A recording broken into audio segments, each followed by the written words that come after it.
Right now from our Wells Fargo sky camera, maybe we can take this full and show you the brilliant sunshine shining and shimmering off the waters of the Willamette here from downtown Portland. We are now up to 67 degrees at PDX. It's 60 in Hillsborough, so we're up a good 5 to 7 degrees even from last hour. Baker City right now sits at 50.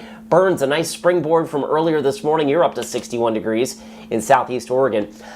We do have the heat advisory in effect again today for Western Oregon and Washington. That's for the day today. And in fact, in the metro area, the heat advisory continues into tomorrow because it will take another day or so before we get significant relief. Here is the plan for today. I've got us at 90 degrees by noontime here in Portland. Full sunshine. There will be a little bit of an east breeze. And guys, there it is. 100 degrees is my forecast high for this afternoon. And incidentally, not a record, because the record for today was 108. Wow. That was set last year for the beginning of our 3-day heat dome, right? We went 108, 112, 116 on consecutive days. Not that hot, but still plenty hot this afternoon. Plenty hot for sure. 100 degrees, you say it right there. That's more than flirting, Chris. That is going steady, my friend. Right there. Yep. Thanks a lot.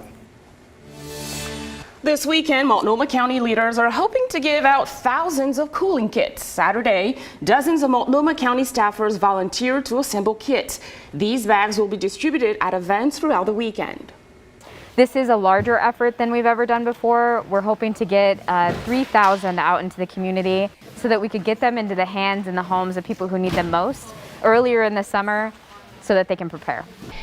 Kits come with reusable water bottles, ice trays, misting bottles, and electrolyte packets. Multnomah County and many other local counties are offering extended hours at libraries so people can spend the warmest parts of the day inside. Saturday, we found a lot of people outside beating the heat with a relaxing swim at Glen Otto Park. Lifeguards say the water level is a lot higher than normal, and therefore the water is actually moving slower at Glen Otto. We're told in a couple weeks the water level will drop and the Sandy River will become much more dangerous to swim in. Lifeguards say you should wear a life jacket all the time while swimming in the rivers. Well, new this morning, Portland police are working to track down a group that caused a lot of damage in the Hollywood district. Yes, police say the group, all dressed in black, started at Grant Park at 10 o'clock last night. Our photographer found damage at several businesses, including vandalism at the Mother and Child Education Center, which offers resources to expecting mothers and parents with young children. Investigators say the group did all this damage in less than 45 minutes. For the second straight day, we saw protests following the Supreme Court's overturning of Roe v. Wade.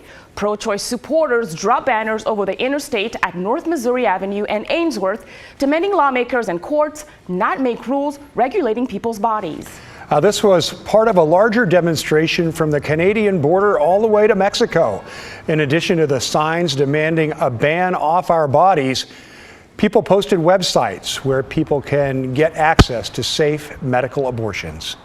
Because we know legality is not just the answer. We know that people need to be able to afford the care that they're getting. They need to be able to access it in their communities and not have to drive hundreds of miles, which is what many folks in Eastern Oregon are now going to experience with Idaho's ban going into effect. Of course, stay with KGW and NBC News for continuing coverage of this landmark Supreme Court decision.